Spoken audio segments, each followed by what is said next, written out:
Dori mahsulotlarining birinchi mart holatiga referent narxlari pasayganligi sababli F-apteka dasturidan operatsionka qilish, ya'ni narxlarni tushirish. Referent narxlarni tushirish bo'yicha alohida videorolik tayyorlaganmiz. Buni ushbu havola orqali kirib ko'rishingiz mumkin.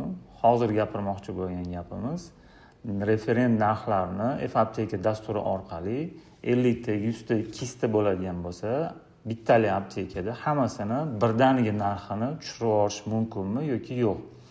Buni imkoniyati bor, faqat bitta minus tomoni bor. Bitta aptekaga mo'ljallangan F-aptekalarda narusheniyani tushirmaydi, hamma referent narxlarni kerakli narxga to'g'irlab qo'yadi. Ya'ni hozirda sizda sotilayotgan dori 70 ming so'm bo'ladigan bo'lsa, uni narxi, referent narxi 80 ming so'm bo'ladigan bo'lsa, 70 mingdan 80 mingga o'zgartirib qo'yadi. Agarda narx oshib ketgan bo'lsa, yangi referent narx 90 ming so'm, lekin siz aptekangizda 120 ming sotilayotgan bo'lsa, 120 mingdan 90 mingga tushiradi. Referent narxlarda tangalar bor, ya'ni 92 ming 56 so'm nechidir teng. O'sha 56 so'm tillarini okrugleniya qiladimi degan savol bo'lishi mumkin. Okrugleniya qiladi, 92 ming so'mni o'zini qoldiradi, 56 so'm va tillarni olib tashlaydi. 79 so'm, 99 so'm bo'ladigan bo'lsa yoki 12 so'm nechidir teng qo'shiladigan bo'lsa, hamma o'sha qo'shilganlarni olib tashlab, oxirini 2 ta nol bilan tugatib beradi. 92 ming 400 so'm, 92 ming 500 so'm, 100 ming 800 so'm qilib, tepadagi ortiqcha qismini olib tashlagan holatda operatsionka qiladi. Situ aptekalar uchun mo'ljallangan operatsionkani hozirgi videoda ko'rishingiz mumkin bo'ladi. Hamma filiallaringizdagi ranjani tekshirib chiqqaningiz 50 so'm, 100 so'm, 200 so'm, 500 so'm, 1000 so'mgacha bo'lgan holatni kuzatdingiz, lekin spiska juda ham katta. 50 ta, 100 ta, 200 talab spiska bor. Bularni hammasini agarda formuz bilan privyazkasi to'g'ri bo'ladigan bo'lsa, bitta vaqt ichida hammasi narxini tushirish mumkin. Narx tushirish jarayonida programma o'zi narxlarni okrugleniya qilib ketadi. Ya'niki referent narxi, masalan, Laksidol dori vositasi narxi 48252 so'm bo'ladigan bo'lsa, 52 so'mini olib tashlaydi. 52 so'mini olib tashlagan holatda bitta pochka uchun oxiriga 2 ta nol qo'yib beradi. Ya'ni hammasi tenglik bo'lib qolmaydi. Buning uchun hammasini birdaniga narxini tushirmoqchi bo'lsangiz, michkan 10 tarafini bosasiz, оценить нарушенияni bosasiz. Вы точно хотите сделать операционку всех нарушений degan so'rov chiqadi. Yes knopkasini bosamiz.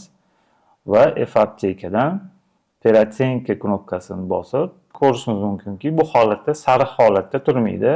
Buni sababi referentning tseni bo'lib chiqadi va bu yerda ko'rishimiz mumkin, agarda sizni skladingizda tovarlar bo'ladigan bo'lsa, tepada joylashgan общий operatsionkani o'chiramiz. Faqat filiallar uchungina buni yuborishimiz kerak.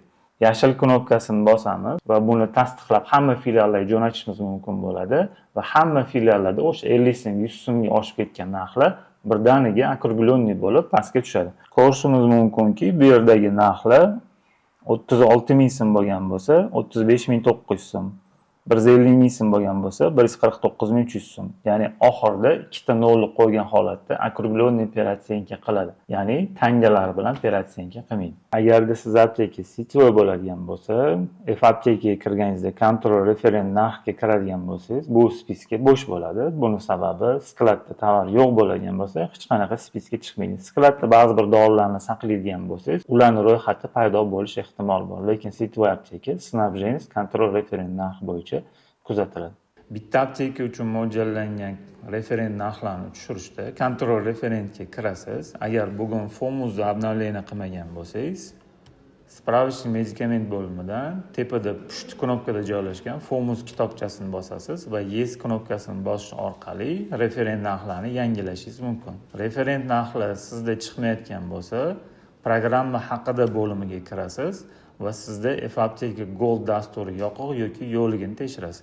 F-apteka Gold dasturi yoqiq bo'lgan holatdagina referent narxlarni yuklab olish mumkin hisoblanadi. Shundan so'ng kontrol referentning tseniga kiramiz. Chap tomon tepa qatorda joylashgan narusheniyani bosamiz. Ko'rganingizdek, har bir dori mahsulotining narxi tushirilgan.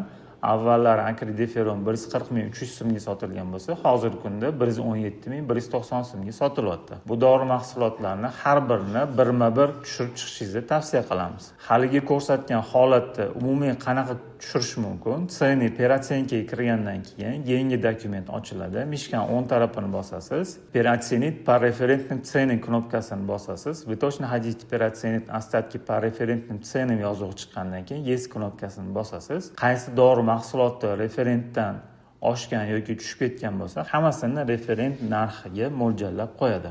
Elteraksin dorisi 55 ming so'm oldin sotilgan, hozirgi kundagi referent narxi 24 ming so'm. Buni minusda hisoblayapti. Avtoriya dorisi sizda 60 ming so'm sotilyapti, referent narxi 77 ming so'm. Hozirgi holatda uni 77.700 ga to'g'irlab qo'yadi. Bu holatda minuslar qolib, pluslarni o'zini o'chirib chiqishingiz mumkin. Bittalab udalit qilib chiqqaningizda faqat minuslarni o'zini qoldirish mumkin. Foiz qatorini bir marta bosasiz, minusli dorilarni tepaga chiqarib beradi.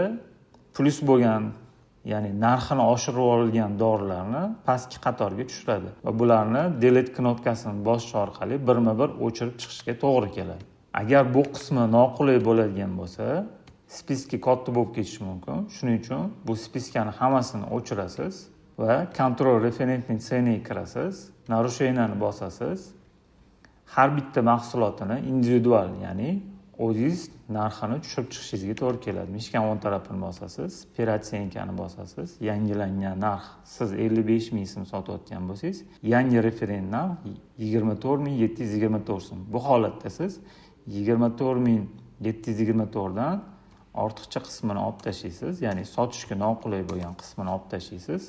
Saqlang knopkasini bosasiz va har bitta dori mahsulotini birma-bir shu tarzda o'zgartirib chiqasiz va nominalniy formuzga sizdagi dorilarni to'g'ri ulanganligini ham tekshirasiz. Noto'g'ri ulangan bo'lsa, izmenit formuz qilib, formuzdagi informatsiyasini o'zgartirib qo'yishingiz mumkin.